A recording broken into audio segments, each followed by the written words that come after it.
Dialing in the cow herd to exactly what they need. Genetics, we're talking. Crew, let's ranch it up. Good day, everyone, and thanks for riding with us on this all-new episode of the Ranch It Up Radio Show. I'm Jeff Tigger Erhardt. A big thank you goes out to our partners, Birch Creek Angus, home of the 4-year guarantee on all bulls. Their annual sale coming up October 30th. Circle F Farms, Imogene Ingredients bringing us Pharmatan.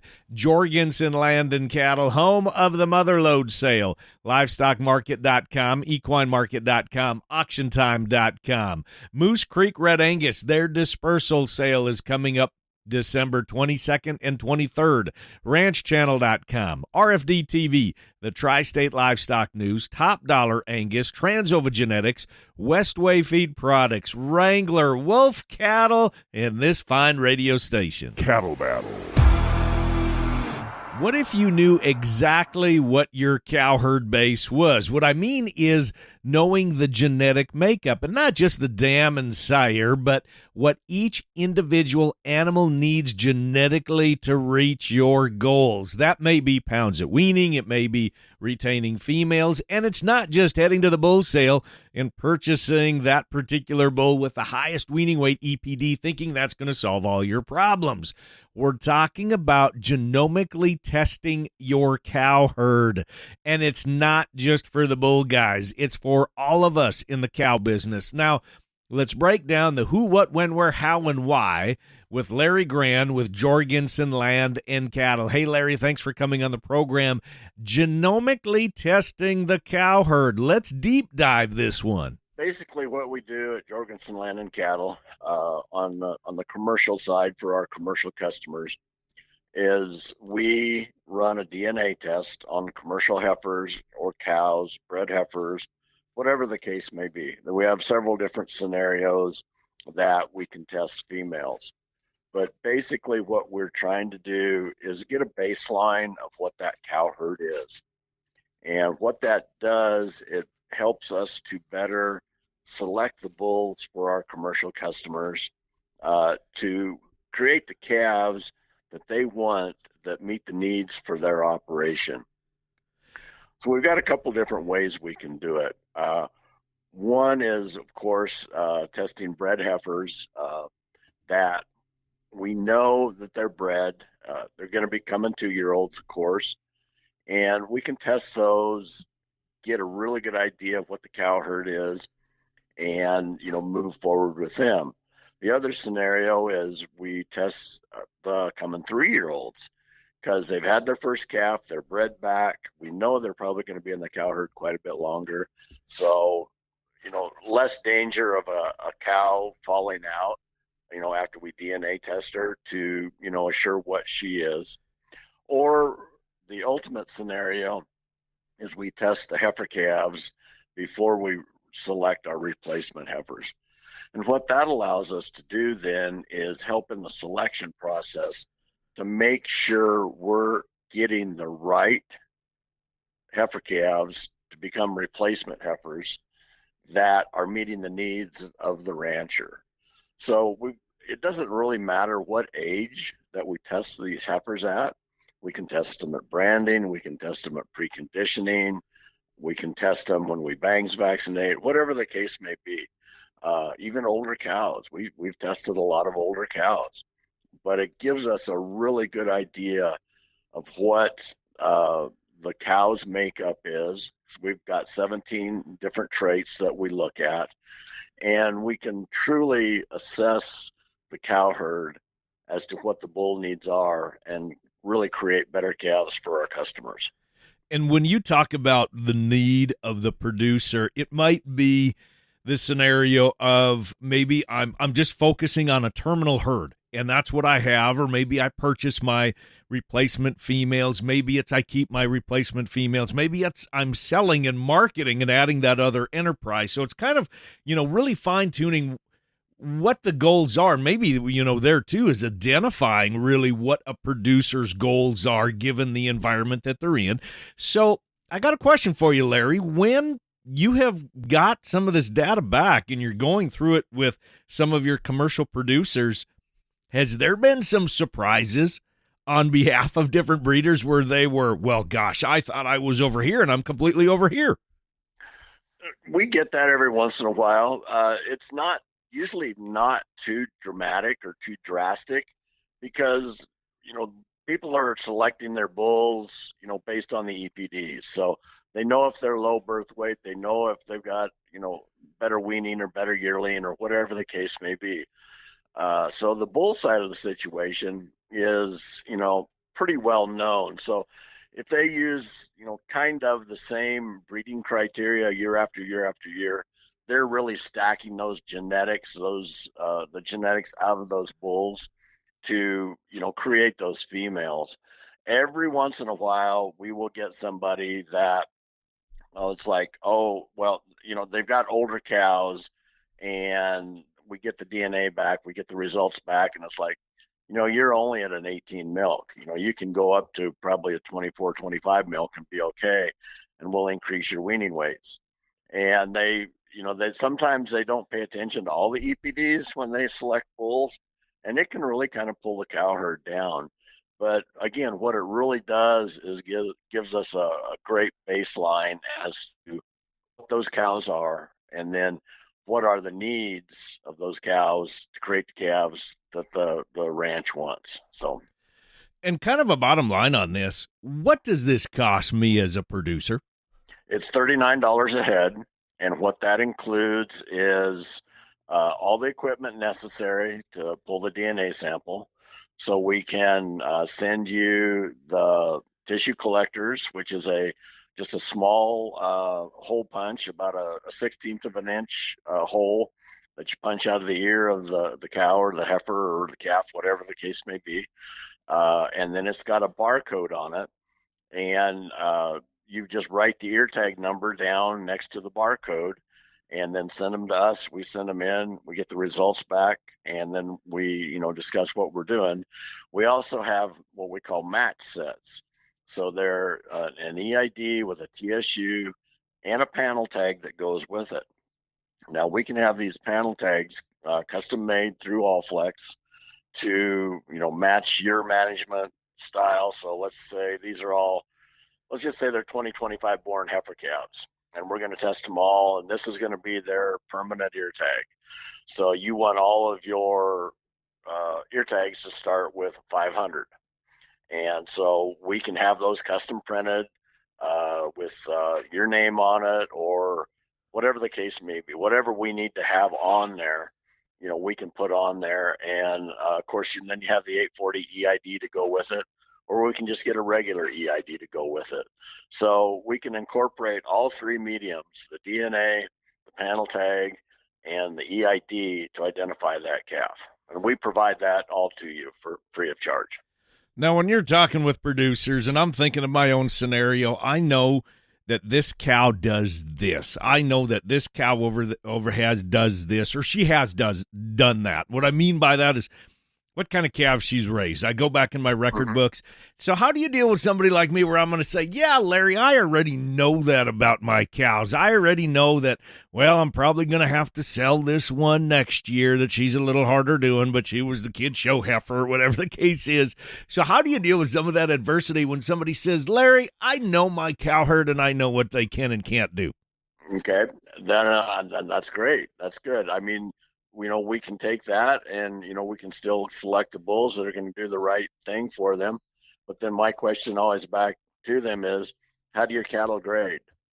How do they do in the feedlot? How do they do on the rail? Aha. Have you ever get any feedback back? And 9 times out of 10, they'll say, well, no, we just sell our calves. We don't get paid for that. And then I say, well, inadvertently, yes, you do, because every feedlot or every buyer knows what a set of calves do, from their past history. And even if they wean 600-pound calves and, they're hanging on the rail by April, that's great. But do they grade? Do they have, enough carcass weight to them? Have you got enough milk? Have you got too much milk? It's things like this. And we really fine tune that cow herd to really maximize the benefit of the cows to that ranch. Another one we look at that is really the hidden commodity. It's what's the dry matter intake on these cows. Are they efficient? Are you getting enough weaning weight for the groceries that this cow is eating? And so there's some hidden items in there that you cannot measure, but the DNA will give us the insight as to what they can do. And it's all about profitability. I mean, if we can cut your feed intake down and still wean the same amount of calf pounds, but with low feed or less grass, guess what? You get to run more cows, and take that additional savings and put it towards something really productive. And now we're talking my language. That's pounds per acre. I've said that many times. So let me throw an X factor into this, and that is environment. I was just having a conversation last week with another gentleman about this very thing, about DNA testing your heifers, and I love this. I absolutely love being able to really get down to the science, because 2 + 2 = 4. You can't argue with that.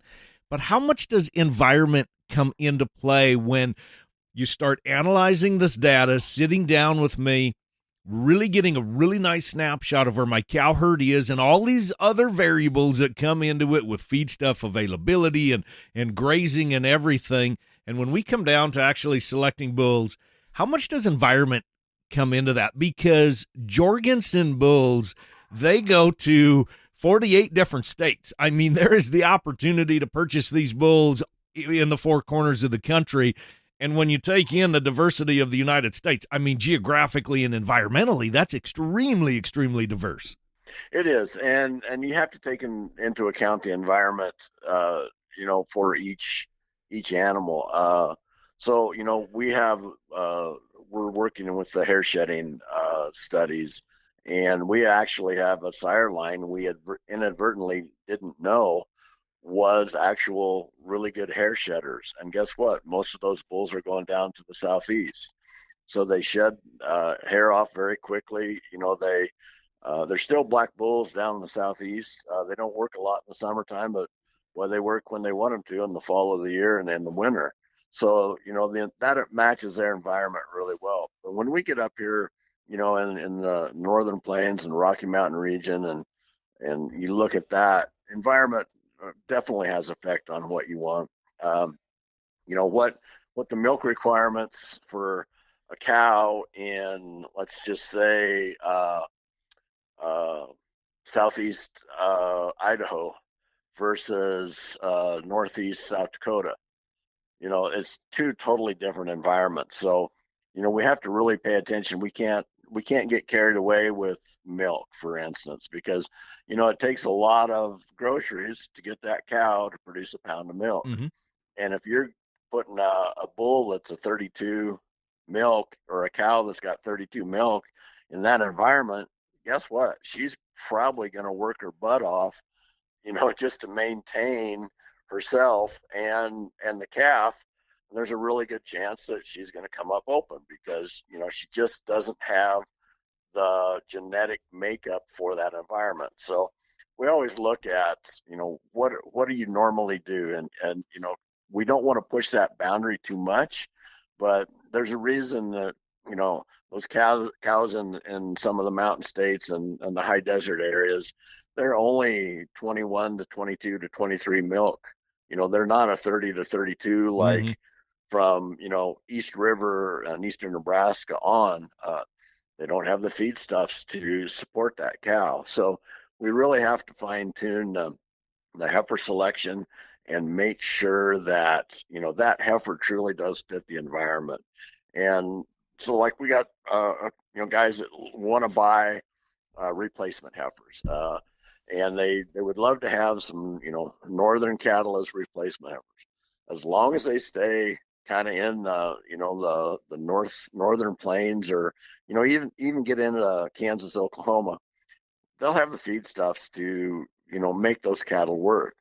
But we really have to be cognizant of the environment that they're going into. It's like, hey, there's a real good chance that this cow's going to fall apart, because she's just not built for let's say 7,000 feet in Laramie, Wyoming, or working around Grandview, Idaho, or something like that. So, or Winnemucca, Nevada.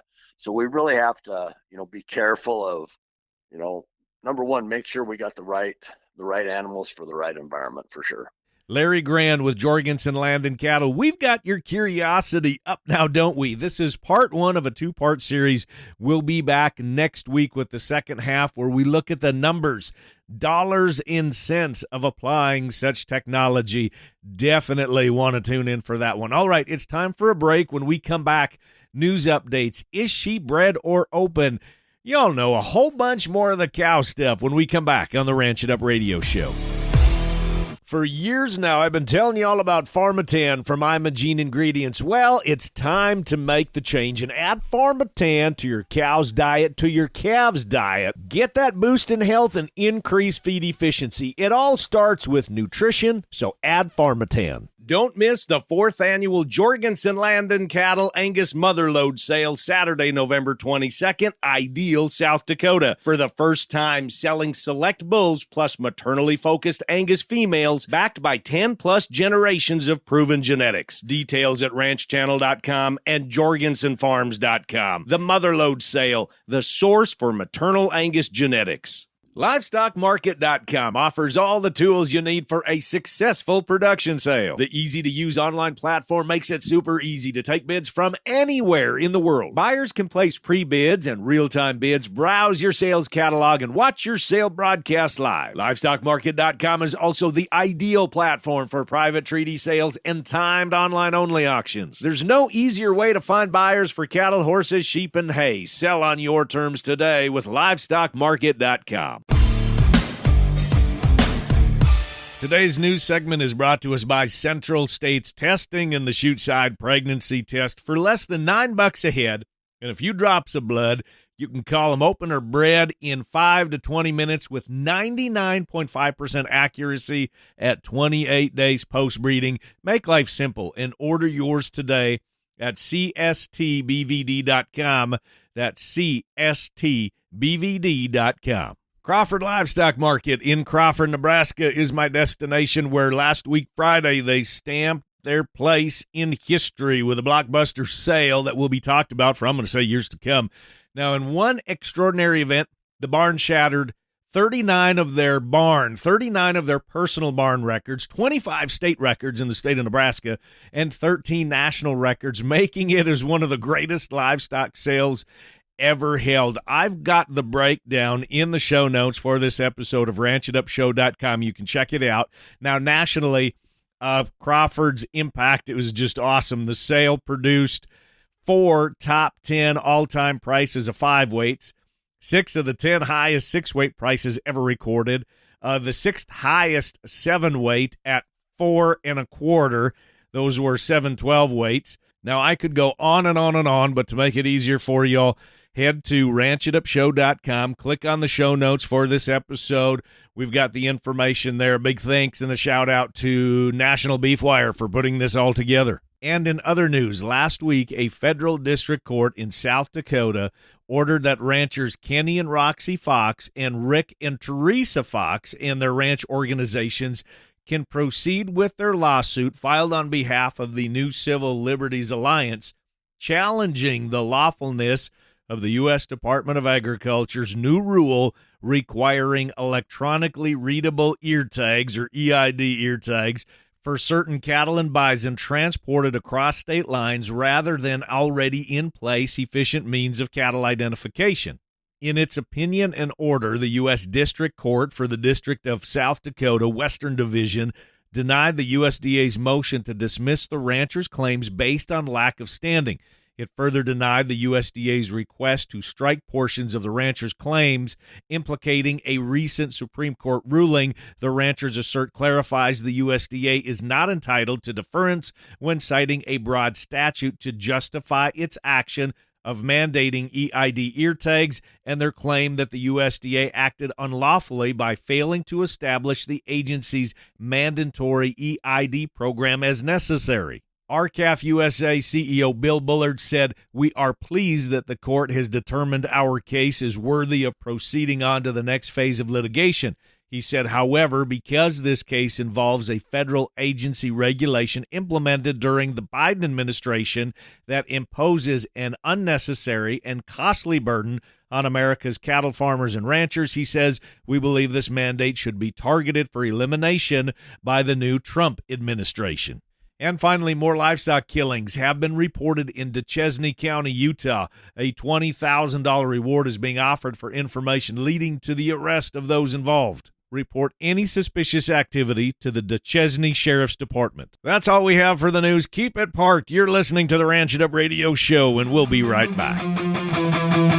Circle F Farms invites you to Baxley, Georgia, October 10th and 11th for the 2025 annual production sale. Friday, October 10th, elite registered Brahman heifers and 300 plus top quality commercial F1 heifers. Saturday, October 11th, bulls, Brahman, Brangus, Ultra Black, Charolais, Red Angus, Angus, and F1s. Backed by proven genetics, Circle F cattle are built for performance, profitability, and your future. Sale info, videos, and online bidding details at ranchchannel.com and circleffarms.com. Circle F Farms, one of the largest Brahman herds in the Southeast. RanchChannel.com. Bull sales, Western events, product information, and more right at your fingertips on the ultimate cowboy-friendly platform. Want to follow up-to-date markets? Head to RanchChannel.com. No need to dig for information on all these different websites. It's all right there on RanchChannel.com. A 4-year guarantee on breeding bulls? Absolutely. At Birch Creek Angus, we believe if we can't stand 100% behind our bulls, neither should you. That's why we proudly offer a 4-year guarantee on every bull sold. Join the Birch Creek Angus crew Thursday, October 30th at the J-Bar M Ranch, Ruby Valley, Nevada, selling AV bulls and 200 commercial heifers. Broadcast live on CCI.live. Catalog videos and sale information available at ranchchannel.com and birchcreekangus.com. Birch Creek Angus, home of the 4-year guarantee on breeding bulls. The best way to raise beef on pasture, on crop residue, or in a dry lot, it's Westway feed products. Westway liquid supplements support increased forage utilization, efficiency, convenience, and sustainability. Find your nearest rep by calling 800-800-7517 or head to westwayfeed.com on Facebook, Instagram, LinkedIn, and TikTok.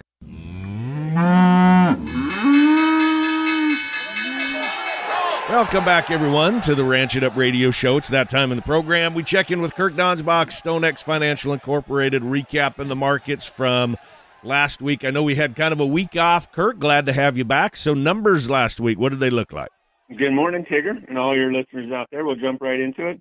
As of Friday, October 3rd, October feeder futures closed the week at $357.07.5. That's up 2.5 cents on the week, with the CME feeder index down $2.47 at 362.57.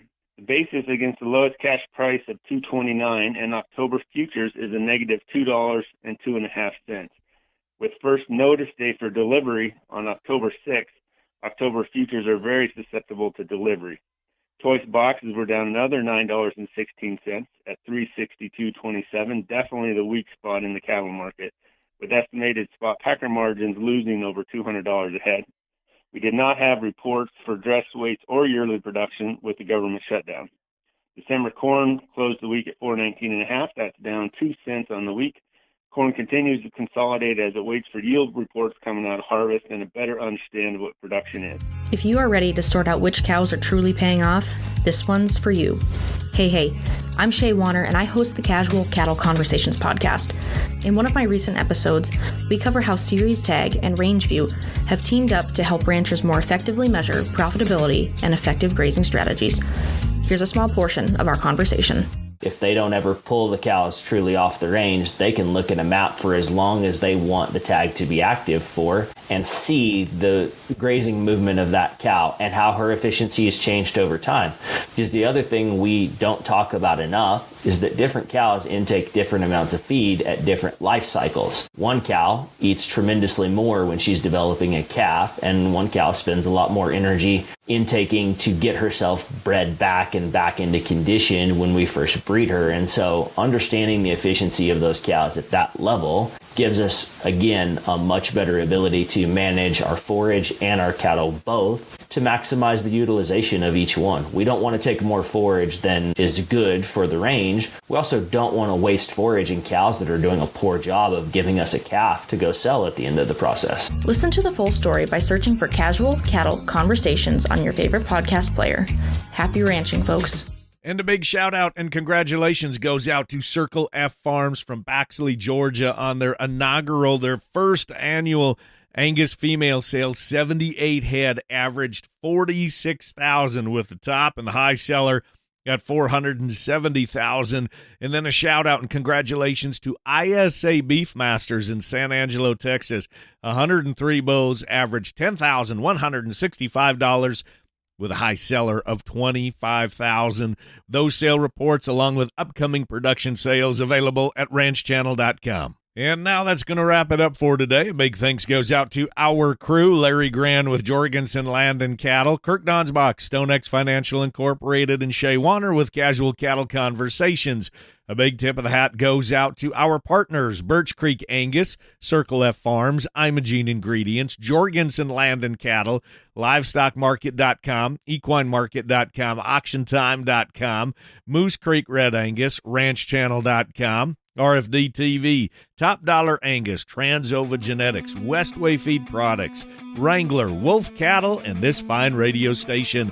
And crews, so glad y'all came with us one more time as we ranch it up. Be sure to follow and like us on Facebook at Ranch It Up Show. Our email is ranchitupshow@gmail.com. Call and text 24/7. That phone number is 707-RANCH-20. That's 707-726-2420. Spread the good word and join us again next week where it's always Tigger and Beck approved. Stay ranchy and ranch it up.